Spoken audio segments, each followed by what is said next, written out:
If you can hear this message, it means I'm already running out of time. The voicemail ended, but the silence that followed felt heavier than anything Emily Carter had ever known. Her fingers trembled as she stared at her phone screen, trying again for the 7th time in 10 minutes. William, please pick up. No answer. Across the city, in a glass-walled penthouse above Manhattan, William Carter adjusted his cufflinks under golden chandelier light, laughing softly at something his business partner said while a champagne toast circled the table. His phone lit up once on the marble counter, but he didn't look at it. Not once. Back in the Carter residence, Emily stood alone in the vast living room that felt less like a home and more like a museum of someone else's success.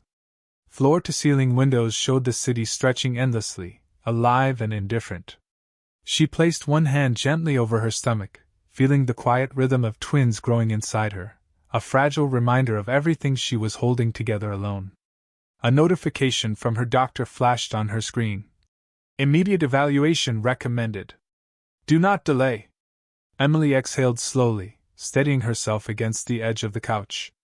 She had seen enough signs in the past weeks to understand the weight of that message, the kind of quiet urgency that didn't allow room for waiting.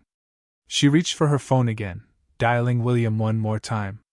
It rang twice before going to voicemail. Her voice cracked slightly when she spoke. William, I don't feel right. I think I need to go in. Please just call me back. She ended the message and sat still, listening to the emptiness of the house around her.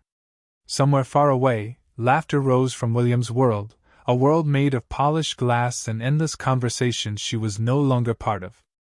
Emily slowly stood, moving toward the hallway as if each step required careful calculation. The hallway lights flickered softly overhead, casting long shadows across framed photos of a life that once felt shared. In every image, William smiled beside her, but those moments now felt like echoes from someone else's story. Her phone vibrated once, then stopped.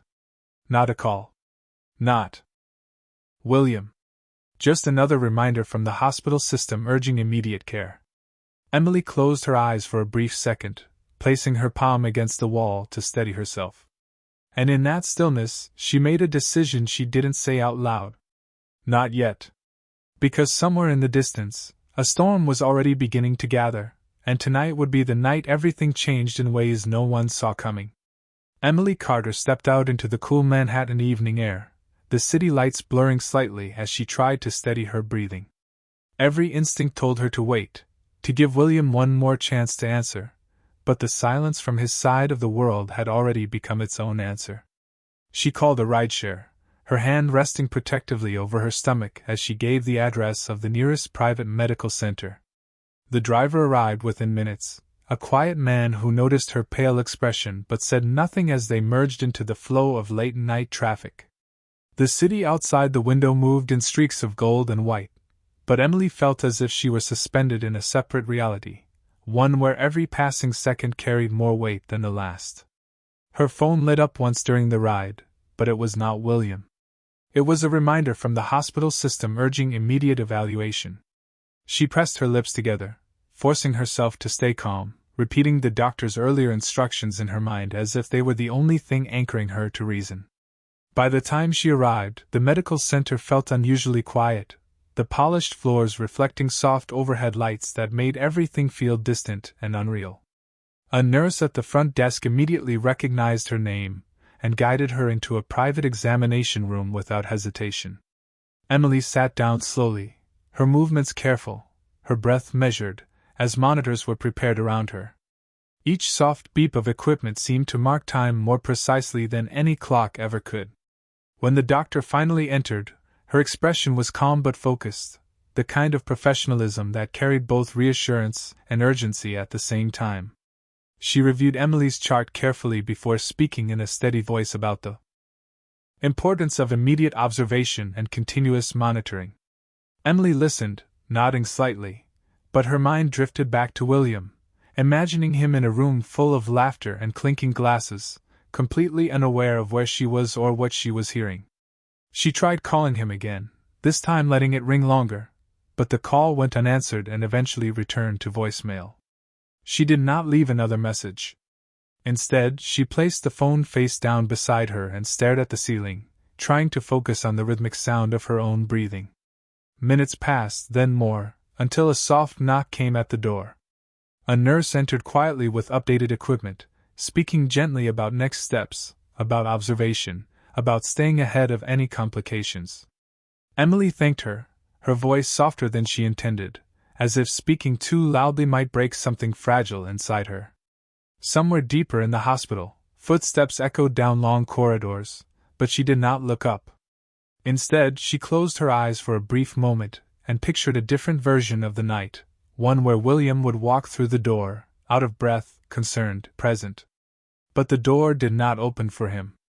Instead, as the minutes stretched forward, another notification appeared on her screen, this time from an unknown contact associated with William's corporate circle, mentioning an unexpected development at a business location across town. Emily read it once, then set the phone down again, her expression shifting slightly as she realized how far she was from the center of his world. Outside her room, the hospital remained calm, but inside Emily's silence grew heavier, as if the night itself was preparing to make a decision on her behalf. The hospital room remained quiet, but it was no longer the kind of quiet that felt peaceful. It was the kind of silence that made every second feel heavier than the last. Emily Carter lay still under soft white lighting, her hands resting carefully as she listened to the steady rhythm of medical monitors around her. Each sound felt measured, precise, almost like time itself had slowed down just for this moment. A nurse adjusted the equipment gently, speaking in a calm and reassuring tone about continuous observation and how the medical team would remain close by. Emily nodded politely, though her attention kept drifting back to her phone placed on the small bedside table. The screen remained dark for several minutes before lighting up again, but once more it was not William Carter. It was another message from an administrative contact linked to his corporate office, mentioning a sudden schedule change and increased activity at a private business location across Manhattan. Emily read it once, then lowered the phone without replying, her expression tightening slightly as she tried to process how distant everything connected to her husband now felt. In her mind, she replayed the last few days, moments where William had been physically present but emotionally unreachable, conversations that ended quickly, calls that were postponed, promises that were delayed without explanation. The doctor returned briefly, reviewing the latest readings with a calm but attentive expression, explaining that observation would continue through the night to ensure stability and reduce risk. Emily thanked her softly, her voice steady but quiet, as if conserving energy for something she could not yet name. Outside her room, footsteps passed occasionally through the corridor, sometimes slowing, sometimes fading, but never stopping. It was in one of those quiet intervals that another presence entered the hospital floor, though Emily did not notice it immediately. Down the hall, a man in a dark tailored coat moved with calm purpose, accompanied by minimal security and a single medical consultant. His name was Alexander Reed, a figure known in financial circles for his precision and restraint, a billionaire whose business interests often overlapped with William Carter's empire in ways that created both rivalry and mutual awareness. He did not announce himself loudly or create disturbance.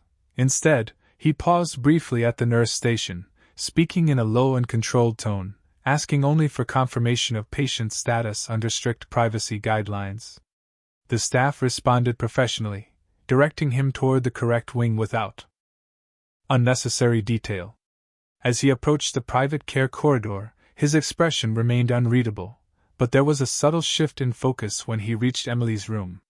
From outside the glass panel, he observed quietly, taking in the stillness, the monitors, and the solitary figure resting inside. For a brief moment, he did not move. The corridor lights reflected faintly across the polished floor as he stood there, as if weighing a decision that did not require words. Inside the room, Emily shifted slightly, unaware of his presence, her attention still anchored to the quiet rhythm of her surroundings. The night continued to unfold with measured calm, yet something unspoken had begun to change in its structure, as if separate paths that had never crossed before were now slowly aligning toward a moment that neither Emily nor William Carter had yet seen coming.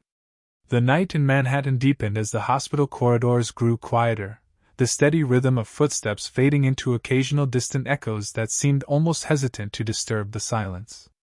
Inside her private room, Emily Carter remained under soft monitoring lights, her breathing steady but her thoughts increasingly heavy.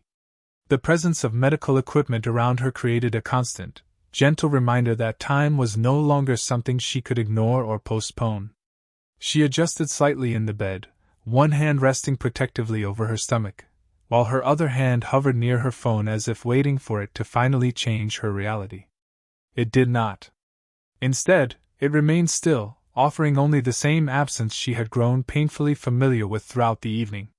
Somewhere beyond the glass walls of her room, the hospital continued its quiet operations, nurses moving between stations, voices kept low, procedures carried out with calm precision. Down the hall, Alexander Reed remained present in the private care wing, his posture unchanged since he had first arrived. He had not entered her room, nor had he made any sudden request. Instead, he observed from a respectful distance, reviewing details provided by the medical team with a focus that suggested both restraint and calculation. When he finally spoke to the attending physician, his tone was measured, asking only for clarity on timing, conditions, and available options, as if understanding the structure of the situation mattered more than reacting to it. The physician responded professionally, outlining observations without dramatization, confirming that Emily's condition required continued monitoring through the night and careful evaluation before any decisions could be made. Alexander listened without interruption, his expression remaining composed, but there was a subtle shift in his attention whenever Emily's name was mentioned, as if the information carried weight beyond clinical concern. Inside her room, Emily glanced toward the door once, sensing nothing specific but feeling an unfamiliar awareness that she was not entirely alone in the building. She dismissed the thought gently, attributing it to fatigue and the emotional strain of the day. She reached for her phone again, this time scrolling through previous messages, noticing how many of them were from assistants, corporate contacts, or automated systems rather than William himself. Each entry reinforced the same quiet truths she had been circling without fully acknowledging. A nurse returned briefly to adjust the monitoring device, offering a soft reassurance before stepping out again, leaving Emily once more in stillness. In the corridor, Alexander finally moved a few steps closer to the glass panel, pausing again as he observed her in silence. There was no urgency in his movement, only deliberation, as if he understood that the situation required patience rather than interruption. A security staff member nearby maintained respectful distance, waiting for instruction but receiving none. Emily shifted slightly on the bed, her eyes half closed for a moment, then opening again as she tried to focus on the steady rhythm of the room. The night outside the hospital windows continued to stretch forward, city lights flickering in the distance like distant signals from another life entirely.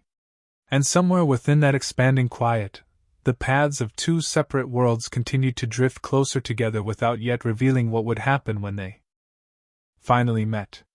The hours in the hospital stretched forward like a quiet current that refused to stop moving, carrying Emily Carter deeper into a state of reflection she could no longer avoid. The soft hum of medical equipment had become almost familiar now, a steady rhythm that filled the spaces where uncertainty once lived. She lay still under the gentle hospital lighting, her gaze occasionally drifting toward the glass panel of her room, though she no longer expected anything to change when she looked. The phone beside her remained unchanged, offering no sign of William Carter, no sudden apology, no delayed explanation, only the same absence that had followed her from home. Somewhere in the distance, the city continued its life uninterrupted, as if nothing in her world had shifted at all. Outside her room, Alexander Reed remained in the private corridor, his presence quiet but unwavering.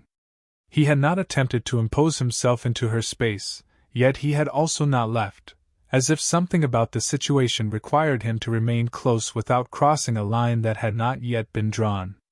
When he spoke briefly with the attending physician again, his questions remained precise and calm, focused on ensuring that every possible measure of stability was being maintained. The physician responded with equal professionalism, confirming that Emily's condition was under continuous observation and that the night would remain critical for monitoring. Alexander nodded once, absorbing the information without visible reaction, though his attention returned again and again to the closed door of her room. Inside, Emily shifted slightly, adjusting her position as she tried to find comfort that the environment did not fully allow. Her thoughts drifted between moments of the past few days, replaying conversations with William that now felt increasingly distant, as if they belonged to a different version of her life. She remembered how often his attention had been divided, how frequently his voice had been interrupted by calls he considered more urgent than their time together, and how gradually she had begun to lower her expectations without realizing it. A nurse entered quietly to adjust the reading on the monitor, offering a brief reassurance before stepping out again, leaving Emily once more in the stillness. She closed her eyes for a moment, not to sleep but to gather herself, to understand the shape of the silence she had been living inside. Outside the room, Alexander finally made a small movement closer to the glass, his eyes resting on her with a kind of measured awareness that did not seek intrusion. There was something in his expression that suggested recognition rather than surprise, as if he had seen enough of similar situations in different forms to understand the weight without needing it explained. Yet he said nothing, choosing instead to remain where he was, observing quietly as the hospital continued its steady rhythm around them. Emily opened her eyes again, turning her head slightly toward the door without fully understanding why, sensing only that the night felt different from how it had begun. The corridor lights outside remained soft and controlled, casting long reflections across the polished floor, while the city beyond the hospital continued to glow with indifferent motion. And within that contrast of silence and distance, something unspoken continued to form, not yet visible, not yet defined, but steadily moving toward a point where silence alone would no longer be enough to hold it back. The quiet tension inside the hospital had begun to shift in a way that was almost imperceptible at first, like a change in air pressure before a storm fully arrives. Emily Carter remained in her private room under steady observation, the soft glow of medical monitors casting faint reflections across the sterile walls. Her breathing had stabilized, yet her thoughts had not. Each passing minute seemed to stretch longer than the last, shaped by the absence of any response from William Carter. The silence from him was no longer something she checked anxiously, but something she had begun to accept in small, painful layers. Outside her room, Alexander Reed continued to remain in the corridor, his presence unchanged but more intentional now.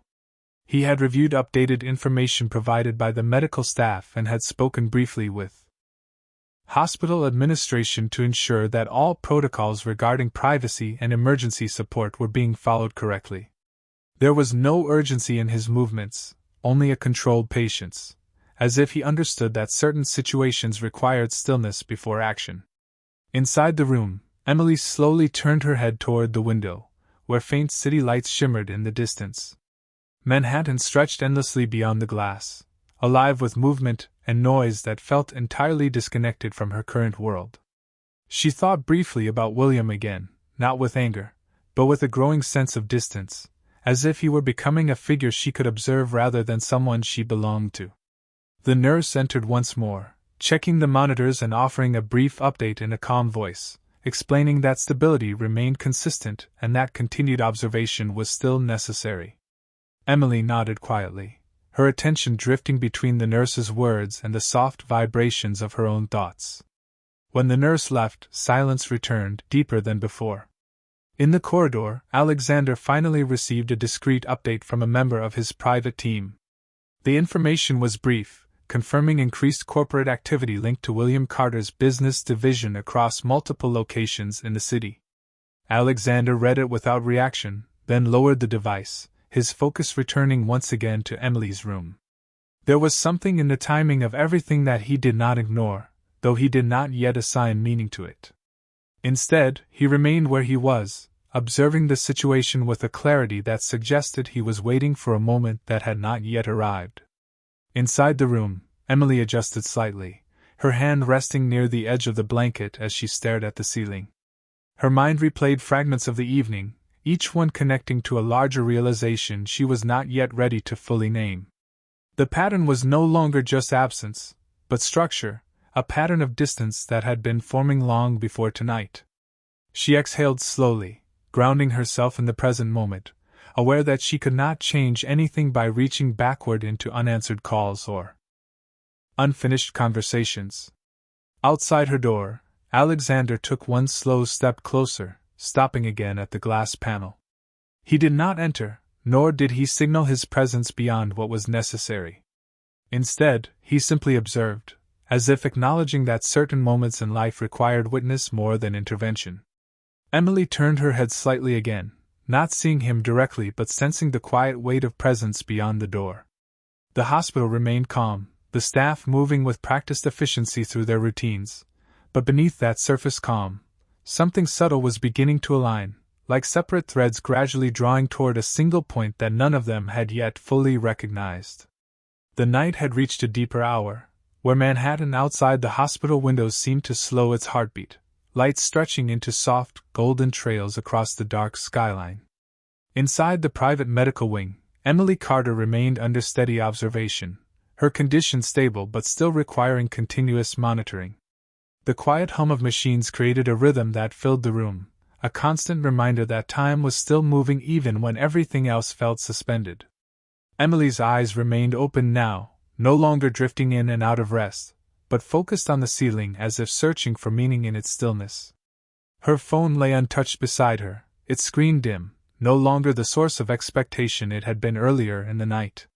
Somewhere deep inside her, she had begun to understand that waiting was no longer the same as hoping. Outside her room, Alexander Reed had not moved far.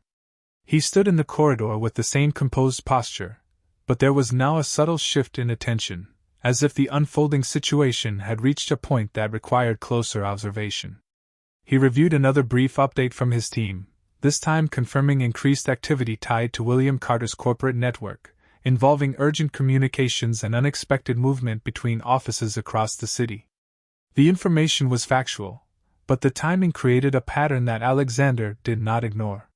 He lowered the device without comment, his eyes returning once more to the glass panel of Emily's room. Inside, Emily shifted slightly, her hand resting over the blanket as she exhaled slowly.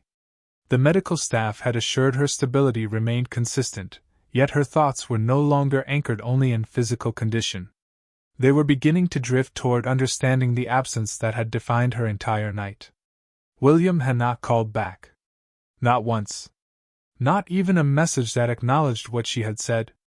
That silence, once something she tried to explain away, was now becoming something she could clearly see. A nurse entered quietly, performing a routine check with calm efficiency, adjusting readings and confirming that observation would continue without interruption. Emily responded politely, but her voice carried a quiet distance that had not been there before. When the nurse left, the room returned to its soft mechanical rhythm.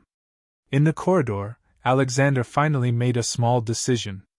He spoke briefly with a senior staff member, confirming a private consultation request under strict confidentiality guidelines, ensuring that any future updates would be directed only through secure channels. His tone remained controlled, without urgency, but the intention behind his words had become clearer. He was no longer simply observing, he was preparing to understand the full structure of what was unfolding. Emily turned her head slightly toward the door again, sensing something she could not fully identify. It was not fear, nor expectation, but a subtle awareness that the space around her was no longer static. The hospital lights continued their steady glow, and the city outside continued its endless movement, yet inside this small section of the building, something had begun to quietly reorganize itself. Not loudly, not abruptly, but with the slow inevitability of events that had already passed the point of being stopped.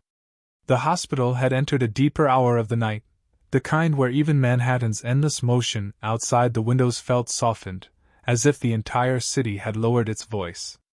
Inside the private medical wing, Emily Carter remained under continuous observation, her condition stable but still requiring careful monitoring through every passing minute. The soft glow of medical equipment cast steady reflections across the room, creating a rhythm that felt almost like breathing, measured and unbroken. Emily lay still, her gaze no longer searching for answers in the ceiling but instead resting quietly in a state of awareness that had shifted over the course of the night. The silence around her was no longer empty. It felt structured, layered, as if something unseen was gradually taking shape beyond the boundaries of what she could immediately understand. Outside her room, Alexander Reed stood once again near the glass panel, his presence steady and unchanged in posture, though now marked by a deeper focus. He had received another update from his internal network, this time confirming a shift in William Carter's corporate activity that extended beyond standard operations. Meetings had been cancelled, communications redirected, and several executive channels had entered a state of urgency that did not match normal business behavior at this hour. Alexander read the report once, then again, his expression remaining controlled, but his attention sharpening slightly as the pattern became more defined. He did not react outwardly, but his stillness now carried intention rather than observation alone. Inside the room, Emily shifted gently, adjusting her position under the blanket. Her hand rested near her stomach in a quiet, protective gesture that had become almost instinctive throughout the night. The medical team had assured her that stability remained consistent, yet her thoughts had begun to drift away from physical updates and towards something more internal, something she could not fully articulate but could no longer ignore. William had not contacted her again. Not once since the earlier messages.